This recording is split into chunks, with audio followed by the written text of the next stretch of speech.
स्वागत है आपका करियर एकेडमी के यूट्यूब चैनल पर। तो आज की क्लास में इंडियन हिस्ट्री में हम नया टॉपिक करेंगे। ये नया टॉपिक जो है वो मौर्यन डायनेसिटी यानी मौर्य साम्राज्य के बारे में है। यानी भारतीय इतिहास में और प्राचीन भारत के इतिहास में मौर्य साम्राज्य जो है एक महत्वपूर्ण कड़ी के रूप में माना जाता है। ये भारत का सबसे विशाल साम्राज्य रहा है और मौर्य साम्राज्य की जो स्थापना है और उसकी जो गतिविधियां रही हैं वो इन भारतीय इतिहास में काफ़ी महत्वपूर्ण मानी जाती हैं।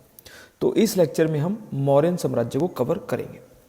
तो सबसे पहले आता है कि मौर्य साम्राज्य का जो टाइम पीरियड है, समय काल है, वो 323-185 बीसी के बीच में माना जाता है। कहीं कहीं पर यह 322 से लेकर 184 बीसी के बीच में माना जाता है। तो एग्जैक्ट जो है वो लगभग इसके आसपास है। तो मौर्य साम्राज्य में जो सबसे पहले राजा आते हैं उनका नाम आता है चंद्रगुप्त मौर्य। सबसे पहला राजा आएगा चंद्रगुप्त मौर्य, फिर आएगा बिंदुसार, चंद्रगुप्त का बेटा था बिंदुसार, फिर आता है अशोक, अशोक आता है और उसके बाद जो है अशोक के बाद काफ़ी अलग अलग जो इनके पुत्रों का नाम मिलता है, जैसे जालौक का नाम मिलता है, कुणाल का नाम मिलता है। तो इनके 3-4 बेटों का नाम मिलता है और ये जो हैं इसके वंश के मुख्य रूप से 3 राजा थे। यानी पहले 3 राजा जो हैं ज़्यादा महत्वपूर्ण हैं। उसके बाद जो इनके पुत्र आते हैं वो कमज़ोर रहे हैं, उतने शक्तिशाली नहीं थे। इनके क्वेश्चन भी कम आते हैं। सबसे ज़्यादा जो क्वेश्चन आएंगे वो आपको पहले 3 राजाओं से आएंगे। तो सबसे पहले आता है सोर्सिस, यानी मौर्यन साम्राज्य का जो स्रोत मिलता है जिनसे हमें इन राजाओं की जानकारी मिलती है। सबसे पहले हमें जो जानकारी मिलती है वो साहित्य से मिलती है, यानी लिटरेचरल एविडेंस हमें सबसे पहले मिलते हैं। इनमें सबसे पहले आता है विशाख दत्त का ग्रंथ है। विशाख दत्त ने एक बुक लिखी है, उसका नाम है मुद्रा राक्षस। इस पुस्तक में चंद्रगुप्त की कहानी मिलती है। यानी मुद्रा राक्षस पुस्तक में विशाख दत्त ने लिखा है कि चंद्रगुप्त ने चाणक्य की सहायता से एक तानाशाही वंश यानी घनानंद के वंश का अंत किया था। इस किताब में लिखा जाता है कि चंद्रगुप्त जो है एक शूद्र जाति का था, यानी निम्न जाति का व्यक्ति था जिसने चाणक्य की सहायता से राज्य परिवर्तन किया था। तो पहली किताब है विशाख दत्त की जिसमें लिखा गया है। इसके अलावा ग्रीक लिटरेचर आता है, यानी यूनानी लेखकों ने चंद्रगुप्त के बारे में कुछ स्रोत दिए हैं, कुछ जानकारियां दी हैं। जैसे सबसे पहले आता है जस्टिन, ये एक लेखक रहा है यूनान का, ग्रीक जस्टिन। उसने भी चंद्रगुप्त के बारे में, उसके राज्य के बारे में जानकारी दी है। इसके अलावा प्लूटार्क आता है, ये भी ग्रीक राइटर आता है प्लूटार्क, इसने भी जानकारी दी है। इसके अलावा एक राइटर आता है एपियानस। एपियानस जो है, एपियानस ने भी चंद्रगुप्त के राज्य और इसके साम्राज्य की जानकारी दी है। तो मुख्य रूप से ये है। इसके अलावा जो मेगास्थनीज है, मेगास्थनीज उसने सबसे ज़्यादा जानकारियां दी हैं। मेगास्थनीज जो है ग्रीक राइटर आता है, ट्रैवलर भी था ये, इसने भारत में यात्रा की थी और इसने एक पुस्तक लिखी है जिसका नाम है इंडिका। यानी इंडिका जो पुस्तक है वो मेगास्थनीज की आती है। इसने चंद्रगुप्त मौर्य के दरबार में यात्रा की थी और इसने यहाँ के काफ़ी ज़्यादा जानकारियाँ दी हैं, इसके साम्राज्य की बहुत अधिक जानकारियाँ दी हैं इसने। तो मेगास्थनीज जो है ज़्यादा जानकारियाँ देता है। तो विशाख दत्त, ग्रीक राइटर में जस्टिन, प्लूटार्क, एपियानस और मेगास्थनीज। इसके अलावा बाद के जो राज्य की जानकारी, जैसे अशोक के काल की जानकारी हमें शिलालेखों से मिलती है। यानी जो एडिक्ट मिलते हैं या हमें जो इंस्क्रिप्शन मिलते हैं उनसे हमें जानकारी मिलती है कि अशोक का राज्य कैसा था, उसकी नीतियां कैसी थी, उसका प्रशासन कैसा था। तो उसके काल की जानकारी हमें शिलालेखों से प्राप्त होती है। नेक्स्ट आता है कि मौर्य वंश का जो संस्थापक है, यानी इसका फाउंडर कौन था।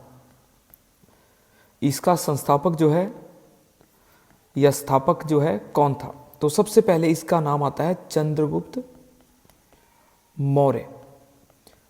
चंद्रगुप्त मौर्य के काफी अधिक क्वेश्चन आते हैं एग्जाम में। तो इसका साम्राज्य जो है सबसे पहले आता है 323 से लेकर 295 बीसी, यानी 323 से लेकर 295 बीसी के बीच में इसका राज्य साम्राज्य था।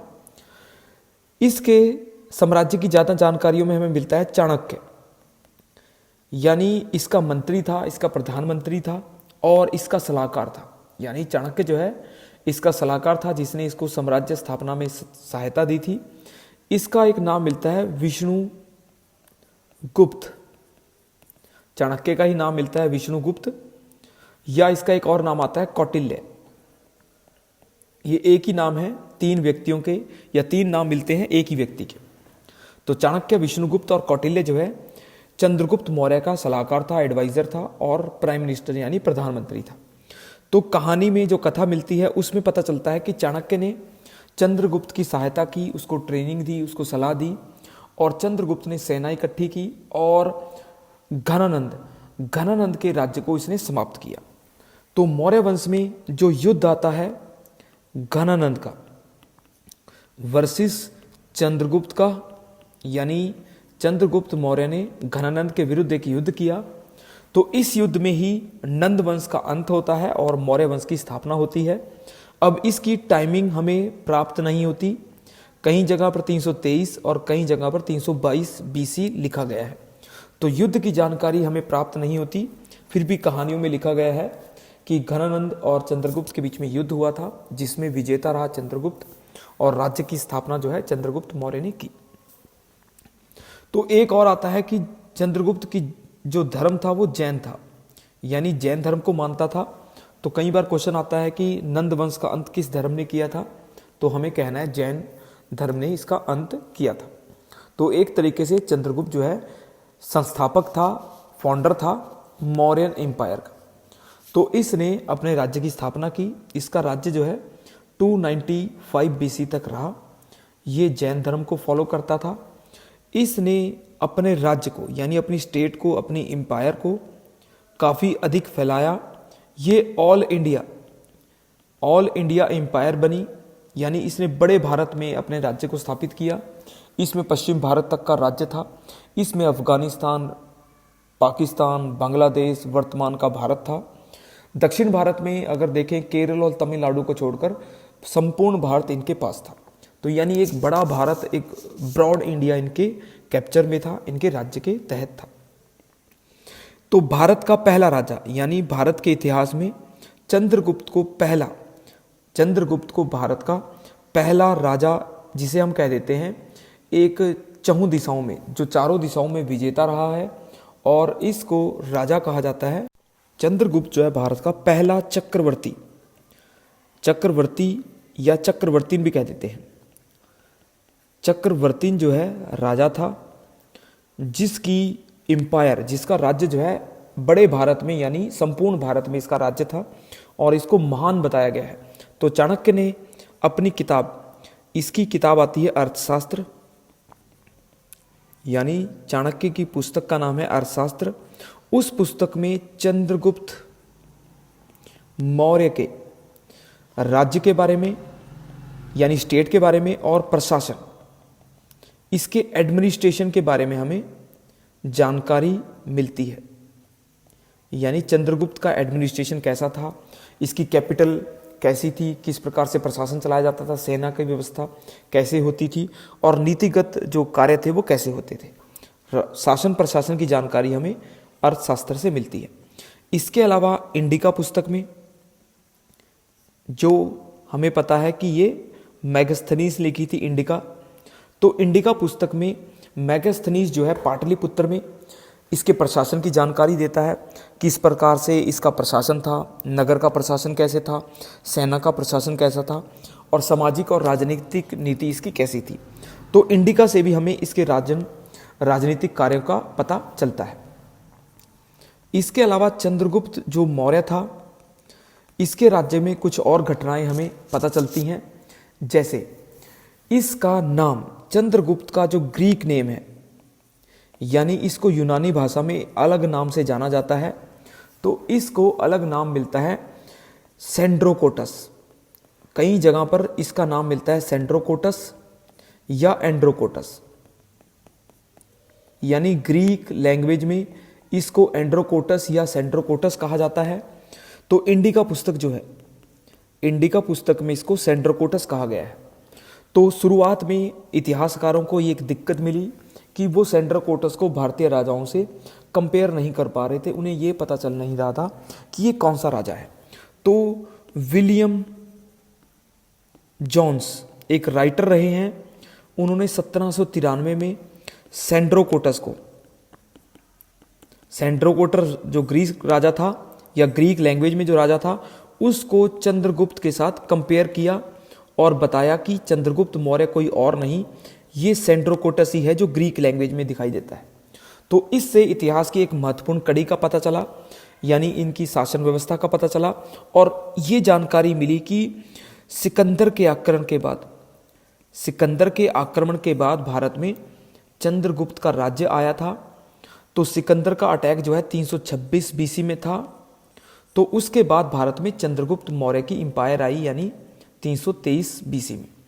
तो इतिहास का जो कालक्रम है वो निर्धारित हुआ और एक क्लैरिटी आ गई। तो ये बड़ी महत्वपूर्ण जानकारी थी जो इससे मिलती है। चंद्रगुप्त के समय में सबसे महत्वपूर्ण जो यात्री था वो था मेगास्थनीज। मेगस जो यात्री था, ये उस समय सेल्यूकस निकेटर ने सेंड किया था, यानी सेल्यूकस निकेटर ने इसको भेजा था। ये जो है ग्रीक कमांडर था। ये सिकंदर का सेनापति रहा है, पहले सिकंदर की जीवन काल में ये उसका सेनापति था। सिकंदर की मृत्यु के बाद इसने भारत पर आक्रमण किया। इसके आक्रमण की हमें जानकारी प्राप्त होती है 305 बीसी में, यानी हमें पता चलता है कि सेल्यूकस निकेटर ने एक युद्ध किया भारत पर चंद्रगुप्त के समय में 305 बीसी में। तो सेल्यूकस और चंद्रगुप्त के बीच में, यानी सेल्यूकस और चंद्रगुप्त के बीच में एक बैटल हुई थी। ये बैटल जो है 305 बीसी में हुई थी। इस बैटल में विक्ट्री जो मिली, यानी जीत मिली चंद्रगुप्त को, विजेता रहा चंद्रगुप्त। तो उसने संधि की निकेटर के साथ, और उस संधि के तहत ही मेगास्थनीज जो है, जो ग्रीक यात्री है, ट्रैवलर था, वो भारत में आया है।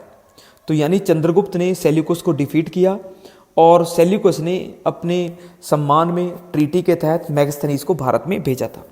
सेल्यूकस की जो पुत्री थी उसकी शादी जो है, यानी अपनी बेटी की शादी जो है, उसने चंद्रगुप्त मौर्य के साथ की थी। यानी चंद्रगुप्त मौर्य ने मैरिज रिलेशन किए, ग्रीक के साथ विवाह किया, और इसकी पुत्री का नाम इतिहास में हेलन मिलता है। हेलन जो है रानी बनी चंद्रगुप्त की, और इसके राज्यकाल में वो दिखाई देती है हमें चंद्रगुप्त मौर्य के साथ। तो चंद्रगुप्त मौर्य ने सेल्यूकस से अफगानिस्तान जो राज्य था उस समय का, उसको प्राप्त किया था। यानी अफगानिस्तान को उसने ट्रीटी के तहत, विवाह संबंधों के तहत उसने प्राप्त किया। तो एक बहुत बड़ी विजय थी चंद्रगुप्त मौर्य की, जिसके तहत उसने इनको प्राप्त किया था। उस समय अफगानिस्तान का जो नाम मिलता है वो एरिया काबुल का नाम था, इतिहास में मिलता है एरिया नाम काबुल का था। इसके अलावा अराकोसिया ये जो है कांधार का नाम मिलता है, कांधार क्षेत्र था। और जेड्रोसिया जो है ये बलूचिस्तान क्षेत्र है जो पाकिस्तान में है, उसका नाम मिलता है। तो यानी ये क्षेत्र जो है चंद्रगुप्त मौर्य को गिफ्ट में या हमें दहेज में प्राप्त हुए थे उस समय काल में। तो ये चंद्रगुप्त मौर्य की एक महान विजय हमें दिखाई देती है। चंद्रगुप्त मौर्य के समय काल में हमें एक और जानकारी मिलती है, वो मिलती है गुजरात में। गुजरात में हमें जूनागढ़ अभिलेख से पता चलता है कि चंद्रगुप्त मौर्य ने वहाँ पर एक झील बनवाई थी, यानी चंद्रगुप्त मौर्य ने वहां पर एक झील बनवाई थी जिसका नाम हमें मिलता है सुदर्शन झील। सुदर्शन झील का निर्माण जो है, कंस्ट्रक्शन कराई थी चंद्रगुप्त मौर्य ने गुजरात में, और इसकी जानकारी हमें जूनागढ़ अभिलेख से मिलती है। यानी जो जूनागढ़ इंस्क्रिप्शन मिलता है, उस इंस्क्रिप्शन से हमें जानकारी मिलती है कि चंद्रगुप्त ने गुजरात में एक लेक बनवाई थी जो इरिगेशन यानी सिंचाई के लिए थी, किसानों के लिए थी। तो ये भी इसकी महत्वपूर्ण जानकारी मिलती है। चंद्रगुप्त जो है जैन धर्म को मानता था, तो जैन धर्म को मानने के साथ ही इसके समय में 296-295 बीसी के आसपास जैन धर्म में हमें विभाजन दिखाई देता है दो भागों में। एक आता है जिसे हम दिगंबर कहते हैं और एक आता है श्वेतांबर। तो श्वेतांबर और दिगंबर दो ब्रांचेस हमें दिखाई देती हैं। तो चंद्रगुप्त मौर्य ने जैन धर्म को अपनाकर संन्यास ग्रहण किया था, यानी संन्यास ग्रहण किया। अपना राज्य जो है इसने अपने बेटे बिंदुसार को सौंप दिया और इसने दक्षिण भारत में गमन किया, यात्रा की, और वहां पर कर्नाटक, वर्तमान का कर्नाटक राज्य है, उसमें चंद्रगिरी पर्वत पर, जो चंद्रगिरी पर्वत है उसके पास इसने तपस्या की। वहां पर इसका जीवन जो है अंतिम रूप से बीता था। जीवन के अंतिम समय में इसने वहां पर रहा, ये चंद्रगिरी पर्वत पर। तो वहां पर ही इसकी मृत्यु होती है। तो इसने जैन धर्म को फॉलो किया और राज्य जो है अपने बेटे बिंदुसार के पक्ष में छोड़ा था, संन्यास ग्रहण किया था, दक्षिण भारत में गया था। और ये जो है एक बहुत ही महान राजा था, यानी इसने अपने साम्राज्य का विस्तार बड़े पैमाने पर किया। सबसे ज़्यादा अगर मौर्य काल में हमें विस्तार दिखाई देता है वो चंद्रगुप्त के समय में दिखाई देता है। इसने उस समय के सभी राजाओं को, आसपास के राजाओं को पराजित किया था, ग्रीक राजाओं को पराजित किया था। इसकी सीमाएं अफगानिस्तान, पाकिस्तान, भारत, बांग्लादेश के और दक्षिण भारत तक फैली हुई थी। तो इसके बाद चंद्रगुप्त के बाद जो है इसका बेटा शासक बनता है बिंदुसार। बिंदुसार जो है दूसरा राजा था मौर्य वंश का। तो बिंदुसार का राज्य जो है 296 या 295 बीसी से शुरू होता है और 273 बीसी तक इसका राज्य हमें दिखाई देता है। यानी बिंदुसार जो राजा बना वो 296 या 95 बीसी से बना और 273 बीसी तक इसने राज्य किया है।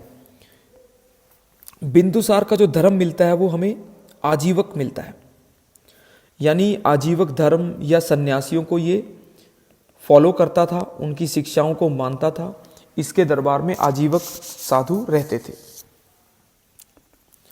तो इस काल में यानी चंद्रगुप्त के बाद बिंदुसार ने राज्य को अक्षुण्ण रखा, अपने राज्य को बसाया इसने और उसको कमी नहीं आने दी, यानी अपने साम्राज्य को इसने घटने नहीं दिया, उसकी सीमाओं को इसने बढ़ाया। इसके दो पुत्र हमें दिखाई देते हैं बिंदुसार के हमें दो बेटे दिखाई देते हैं। एक आता है सुसीम और एक अशोक। अशोक जो है ज्यादा महान था क्योंकि राज्य उसी ने संभाला था, और सुसीम जो है वो इसका बड़ा बेटा था। अशोक छोटा बेटा था और सुसीम बड़ा बेटा था। तो कुछ ग्रंथों में, जैसे जैन ग्रंथों में माना जाता है कि 100 बेटे थे और 100 बेटों का अंत जो है अशोक ने किया, यानी अपने 99 भाइयों की हत्या की इसने और खुद राजा बना। यानी बौद्ध ग्रंथों में भी ऐसी ही कहानियां मिलती हैं कि अशोक ने अपने भाइयों को मारकर अपना राज्य प्राप्त किया था। पर हमें आमतौर पे जानकारी जो मिलती है उसमें दो ही बेटे दिखाई देते हैं, सुसीम और अशोक। ये दो बेटे दिखाई देते हैं। सुसीम बड़ा था, अशोक छोटा था। तो दोनों के बीच में सत्ता संघर्ष हुआ था, राज्य को लेकर, उत्तराधिकार को लेकर संघर्ष हुआ था। तो उस उत्तराधिकार के संघर्ष में अशोक ने अपने बड़े भाई को मारकर मौर्य वंश की स्थापना में अपना योगदान दिया, यानी बिंदुसार के बाद ये राजा बना और इसने अपने भाई को रास्ते से हटाया। तो एक तरीके से अशोक ने राज्य के संघर्ष में खुद विजय प्राप्त की थी और अपने भाई को मारकर ये विजय प्राप्त की थी।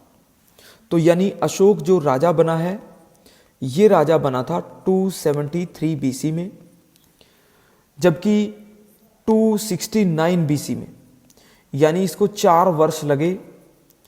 4 साल इसने संघर्ष किया अपने भाई सुसीम के साथ। संघर्ष रहा, तो इसने वास्तविक रूप से जो सेरेमनी होती है, जो राज्याभिषेक होता है, वो 269 में किया होगा। तो 4 वर्ष का गैप हमें शुरुआत में दिखाई देता है। तो 4 वर्ष इसको राज्य को शांत करने में, विद्रोहों को शांत करने में लगे होंगे, और इसने 273 से राज्य प्रारंभ कर दिया था। तो एक तरीके से अशोक जो है मौर्य वंश का राजा बनता है। अशोक मौर्य कहते हैं इसे।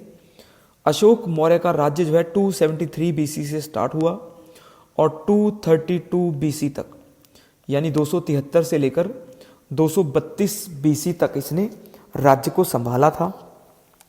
तो महान राजा था ये, यानी सबसे ग्रेट, सबसे महान राजा था मौर्य वंश का भी और भारतीय इतिहास का भी। तो इसने बिंदुसार के बाद राज्य को ग्रहण किया था। अशोक जो है अपने युद्धों के कारण ही नहीं, यानी आमतौर पे राजा जो है युद्ध, लड़ाई झगड़े के लिए जाने जाते हैं, साम्राज्य विस्तार के लिए जाने जाते हैं। अशोक जो है युद्ध के लिए कम, शांति के लिए ज़्यादा मशहूर माना जाता है। ऐसा राजा जिसने शांति को मुख्य रखा। एक युद्ध किया इसने और उसके बाद इसने युद्धों को त्याग कर दिया और शांति की नीति यानी धम्म की नीति चलाई थी। तो एक तरीके से अशोक मौर्य जो है महान राजा है, जिसको हम अलग लेक्चर में कवर करेंगे। तो मौर्य वंश के हमने इस लेक्चर में 2 राजा कवर किए, चंद्रगुप्त मौर्य और हमने बिंदुसार। ये 2 राजाओं को कवर किया। इन्होंने राज्य को शुरुआती तौर पे मजबूत किया, साम्राज्य स्थापना की और साम्राज्य का विस्तार किया। उसके बाद अशोक ने स्थिर साम्राज्य में अपनी नीतियों का चालन किया था। तो इस लेक्चर में हमने मौर्य वंश के शुरुआती चरण को कवर किया है। ये लेक्चर आपको कैसा लगा? लाइक करें, सब्सक्राइब करें। धन्यवाद।